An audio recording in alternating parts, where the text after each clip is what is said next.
Welcome back to my channel. तो कल हमारा एक सीरीज़ चल रही थी जिसमें हम ये वाला क्वेश्चन विधि शास्त्र क्या है इसके महत्व पर प्रकाश डाली, ये हम डिस्कस कर रहे थे कल। तो हमने सारा यहाँ तक डिस्कस किया था। तो मैं बताना चाहती हूँ कि इसके जो डेफिनेशन में जो मेन जो हमारे जूरीज हैं वो मैं आज आपके साथ इसको एक शॉर्ट फॉर्म में जो आपके लिए इम्पोर्टेंट है वही हम इसमें बताने वाले हैं। जैसे कि सिसरो इम्पोर्टेंट हो गया, ठीक है, सिसरो जूरीज, प्लेटो हो गया, एलन हो गया, और हमारा कीटोन हो गया, सालमंड हो गया। तो ये मेन जूरीज है। हॉलैंड हो गया। इसके बाद ये इसकी सिग्निफिकेशन जो इसमें ठीक है, इसकी जो विधि शास्त्र का महत्व, तो ये इसकी बाद के हैं जो इसने डिस्कस किया गया। तो हम मेन जो जूरीज हैं उनके बारे में आज हम डिस्कस करेंगे इसमें।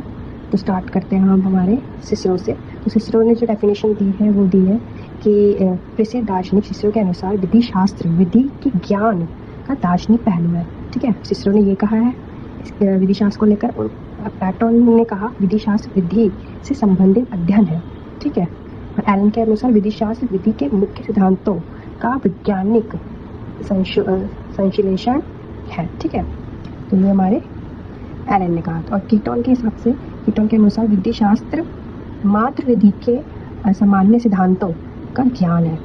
ठीक है, ये हमारे कीटोन ने कहा। और सालमंड ने कहा, सालमंड के अनुसार विधि शास्त्र का अर्थ दो रूपों में लिया गया है। विधि शास्त्र का दो रूपों में लिया गया है, जैसे कि उसने बोला है कि साइंस ऑफ सिविल लॉ है, और इसने बोला है कि विधि साइंस ऑफ ये है, एंड बोला है कि jurisprudence is the law of external vision.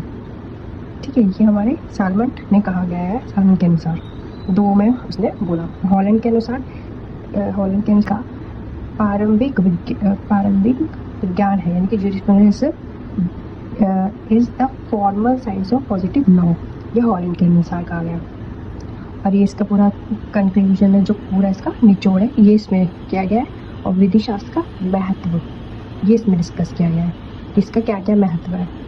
तो यही हमारा ये क्वेश्चन आज ख़त्म होने वाला है गाइस। तो यहीं तक ये है विधि शास्त्र, यहीं तक ये हमारा इसका आंसर ख़त्म होता है यहाँ पे हमारा। तो नेक्स्ट जो हमारा